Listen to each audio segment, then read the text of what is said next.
देखिए क्वेश्चन है, पहला क्वेश्चन दे दिया है यहाँ।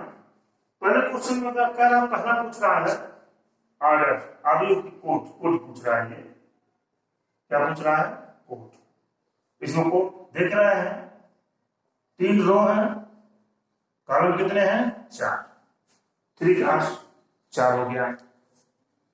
अवयवों की संख्या कितनी है, नंबर ऑफ एलिमेंट्स कितने हैं, दूसरा ये पूछ रहे। बता इसलिए रहा हूं आपको ताकि शुरुआत है। नंबर ऑफ एलिमेंट्स कितने हैं, मैंने कहा था जितने रो हो जितने कॉलम हो उसमें इन दोनों का मल्टीप्लिकेशन करेंगे, नंबर ऑफ एलिमेंट्स मालूम हो जाएंगे आपको, आपने प्राप्त करके। तीसरा कह रहा है A13, A21, A33, A24 और A23 की वैल्यू क्या होगी, ध्यान से देखेंगे हम। A13 का क्या मतलब बताया हम आपको? पहला रो तीसरा कॉलम, पहला रो हो गया, तीसरा एलिमेंट यानी 19। A21 यानी दूसरा रो और पहला कॉलम, दूसरा रो और पहला एलिमेंट यानी 35। A33 कितना हो जाएगा? 33 यानी तीसरा रो और तीसरा एलिमेंट 5। और A24 का मतलब क्या हो जाएगा? दूसरा रो का चौथा एलिमेंट 12। और A23 माने दूसरा रो और तीसरा एलिमेंट यानी 5/2। इस तरह से लग जाएगा। ये कह रहे हैं दूसरा क्वेश्चन लगाइएगा, दूसरा जैसे है वैसे ही तीसरा है, हम आपको तीसरा बता दे रहे हैं। तीसरा क्वेश्चन दिया हुआ है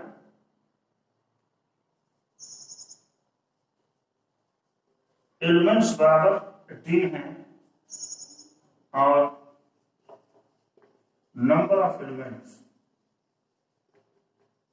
बराबर क्या है? 5। ये कह रहा है कि अगर एलिमेंट्स की संख्या 18 हो जाए तो किस किस ऑर्डर के मैट्रिक्स बनेंगे, किस किस ऑर्डर के मैट्रिक्स बनेंगे। हम ऐसे दो चीजों का गुणनफल देखते हैं, ऐसे दो चीजों का गुणा देखते हैं जिनका गुणा करने पर 18 मिल जाए। दो चीजों का गुणनफल जितनी बार 18 मिल सकता है उतने टाइप के मैट्रिक्स बनाए जा सकते हैं 18 एलिमेंट्स में। जैसे देखिए पहला तो बन सकता है 18 × 1 का, फिर या 1 × 18 का बन सकता है। दूसरा 6 × 3 का हो सकता है या 3 × 6 का हो सकता है। फिर हो सकता है 9 × 2 का या 2 × 9 का। और कोई आप बताइए बन रहा हो तो? शायद नहीं बन रहा है, तो 6 टाइप के बन सकते हैं। 5 में ऐसे दो चीजों का गुणनफल ऐसा क्या है जो 5 हो सकता है? तो दो ही टाइप के मिलेंगे, एक 5 × 1 और दूसरा क्या? 1 × 5। इस टाइप के मैट्रिक्स आपको बनाए जा सकते हैं। अब हम क्वेश्चन 5 बताएंगे आपको। नोट कर लिए होंगे इसको आप।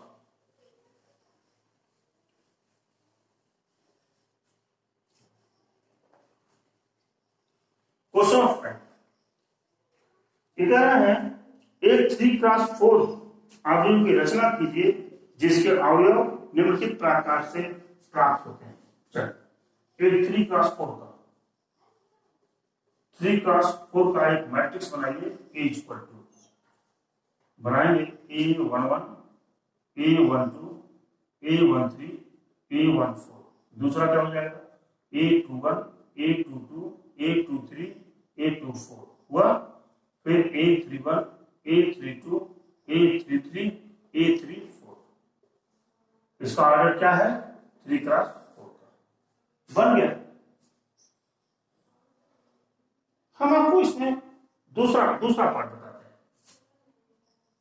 पहला पार्ट इसमें दिया हुआ है AIJ equal to 1/2 mod of 3I + J ये है। और इसी में दूसरा मैट्रिक्स आपको एलिमेंट को निकालना है जो एलिमेंट इस तरह से हो AIJ बराबर 2I - J। कोई भी आप निकालने की बात करेंगे आप, बार बार हमने बताया था आपको, I जो होता है ना, I उसके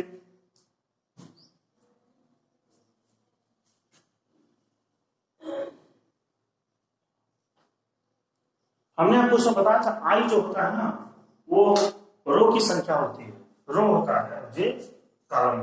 चलिए पहला एलिमेंट देखते हैं क्या होगा, इसी में देखते हैं पहले में। चलिए A11 1/2 -3 यानी -3 + 1 -2 बचेगा, कटेगा 1 बचेगा, मार में तो रहेगा नहीं। फिर A12 अब क्या है 1 की वैल्यू क्या है, आई की वैल्यू क्या है 1 ही है, यहाँ रखेंगे -3 और इसकी वैल्यू क्या मिल रही है 2, यानी यहाँ 1 बचेगा और 1 भी करेंगे तो क्या मिलेगा आपको 1/2।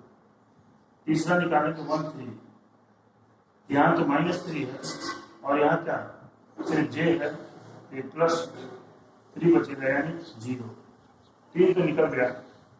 चौथा A12 देखते हैं, नहीं चौथा निकालना है, हाँ A14 देखते हैं, A14 1/2 और की वैल्यू हो जाएगी -3 और +4 यानी बचेगा 1, ये भी कितना होगा 1/2। ये तो हो गया एक। दूसरे वाले देखिए A21, अब क्या हो गया A21 में आई की वैल्यू 2 हो गई, यहाँ 3 आई है, हो जाएगा -6 + 1 यानी क्या बचेगा 5/2। A22 यानी 1/2, यहाँ क्या बचेगा -6 + j है ना 2 यानी 4 बचेगा यानी 2। A23 = 1/2, मान आप यहाँ -6 बचेगा +3 कितना होगा 3/2। बहुत आसान है ये, 1/2 यहाँ क्या बचेगा आपका -6 होगा +4 यानी 1 ना, 1। अगला हम यहाँ देखेंगे, यहाँ निकाल लेते हैं इसको। अगला हम देखेंगे A31 1/2, 3 की 3 आई है ना, -3 आई है, हो जाएगा -9 और +1 यानी क्या बचेगा 8 यानी 4। फिर A32 निकालेंगे 1/2 -9 + 2 यानी 7/2 मिलेगा, और यहाँ पर A32 निकालेंगे तो 1/2 -9 + 3 यानी क्या बचेगा 3 आएगा ना, हाँ। A34 = 1/2 -9 + 4 यानी 5/2 क्या हो जाएगा, इसलिए A11 की जगह पर 1, A12 की जगह पर 1/2, A13 की जगह पर 0, फिर क्या 1/2। इस पर चलते हैं 5/2 2 3/2 1, इस पर चलते हैं 4 7/2 और 3 और 5/2। ये इसके मैट्रिक्स हो जाएंगे इस कंडीशन में। अगर 3/4 का मैट्रिक्स निकालना हो और आपको दिया गया हो कि Aij बराबर 1/2 -3i + j, तो इस तरह का ये मैट्रिक्स आपको प्राप्त हो। बहुत ही इजी था ये, कुछ नहीं है। इसी तरह से क्वेश्चन नंबर 4 भी है और क्वेश्चन नंबर 5 भी है। आप इसी क्वेश्चन के हिसाब से घर पे जब लगाएंगे तो सारे क्वेश्चन आ जाएंगे। सिर्फ इसमें रो और कॉलम की वैल्यू को रख करके क्वेश्चन को सॉल्व कर देना। आई रो होता है और जे कॉलम होता है। 2 बार 3 बार प्रैक्टिस कर लेंगे तो आपको भूलेगा ही नहीं कि रो कौन है और कॉलम कौन है। आप तुरंत लगाएंगे, उसमें जल्दी जल्दी लगाएंगे। अभी हम आगे चैप्टर्स में जब आगे एक्सरसाइज में बढ़ेंगे, आप सारे क्वेश्चन में तुरंत सारी चीज बताना सीख जाएंगे। आप ये चीज हो गई, ऐसे ही आप इसको लगा सकते हैं। अब हम अगले क्वेश्चन की तरफ बढ़ते हैं।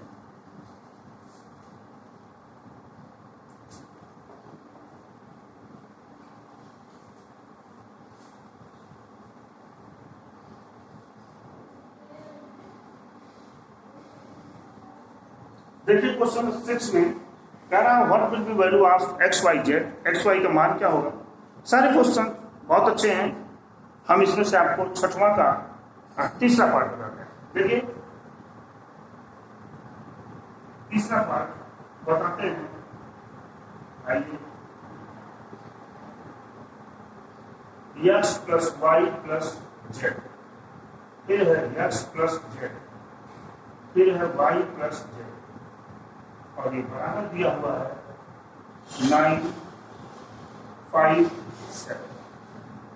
ये थर्ड पार्ट, क्वेश्चन 6 का थर्ड पार्ट है। देखिए इसमें हमने क्या बताया था कि दो मैट्रिक्स अगर एक दूसरे के बराबर हैं तो उनके सप्लीमेंट्री, उनके कॉम्प्लीमेंट्री जो एलिमेंट्स हैं वो दोनों एक दूसरे के इक्वल होंगे। देखिए ये भी 3x1 का मैट्रिक्स है और ये किस मैट्रिक्स है, 3x1 का मैट्रिक्स है। मैंने पहले बताया था आपको कि दो मैट्रिक्स एक दूसरे के इक्वल तभी हो सकते हैं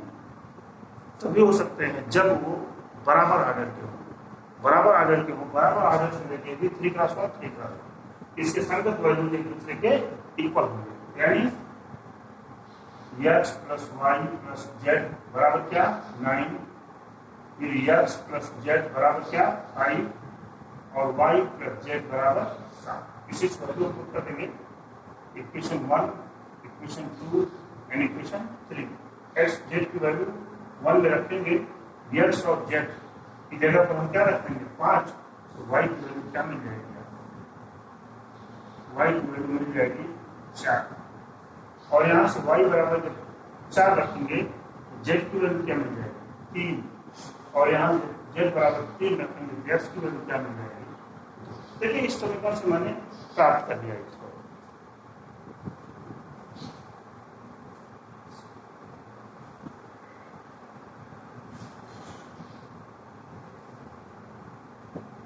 देखिए 7वां भी क्वेश्चन कुछ इस तरह से है, लिख देता हूं।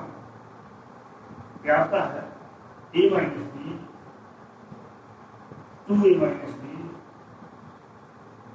2a प्लस सी और 3c प्लस डी, ये बराबर हो जाएगा आपका -1, 0, 5 और 30। इतना है ए बी सी डी की वैल्यू बताइए। चलिए दोनों मैट्रिक्स एक दूसरे के इक्वल हैं, दोनों बराबर हैं, ये इसके बराबर हो जाएगा a माइनस बी बराबर -1, फिर 2a प्लस सी बराबर क्या 5, फिर 2a माइनस बी बराबर क्या 0, फिर 3c प्लस डी इसको 30।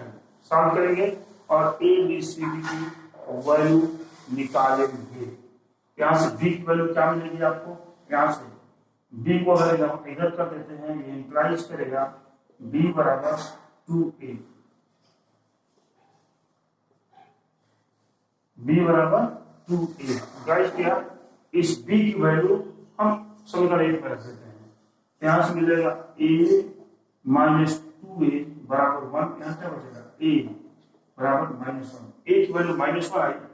अगर इस a की वैल्यू को -1 में रखेंगे तो यहाँ मिलेगा आपको -1 माइनस b बराबर -1 कट जाएगा, b बराबर क्या मिला आपको 0।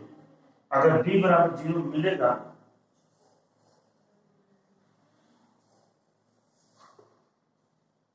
b बराबर 0 मिल गया आपको, और यहां से 2a की वैल्यू क्या है -1 यदि हम मान रखेंगे हम इसमें मिल जाएगा -2 प्लस c बराबर 5, तो c की वैल्यू क्या मिल जाएगी 7, और इस c की वैल्यू जब इसमें रखेंगे हम 7 × 21 प्लस d बराबर क्या 13, तो d बराबर 13 माइनस 21 यानी d बराबर 8। यानी यहां से मिल जाएगा आपको a equal to -1, b equal to 0 और c इक्वल टू 7 और d इक्वल टू 8 मिलेगा आपको। a minus b, a 2a plus 3 यहाँ क्या हो जाएगा -2 प्लस 7। ठीक है, ये आपके क्वेश्चन नंबर 7 हो गए।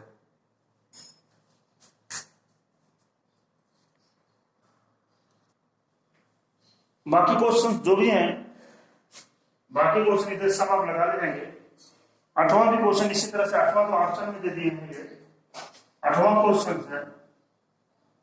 दिया हुआ ए इक्वल टू, छोटा सा ही बता देता हूं आपको, ए आई जे एम क्रॉस एन, करा एक वर्ग आव्यूह कब होगा, एक वर्ग आव्यूह कब होगा,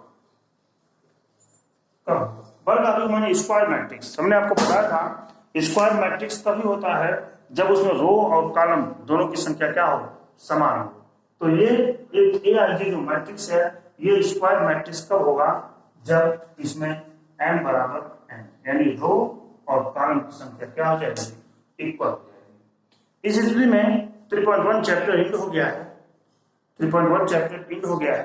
आप सारे क्वेश्चंस को एकदम सरलता पूर्वक सॉल्व कर सकते हैं, कहीं से किसी प्रकार का कोई इसमें झंझट नहीं रहेगा, आप तुरंत करेंगे इसको नोटेड।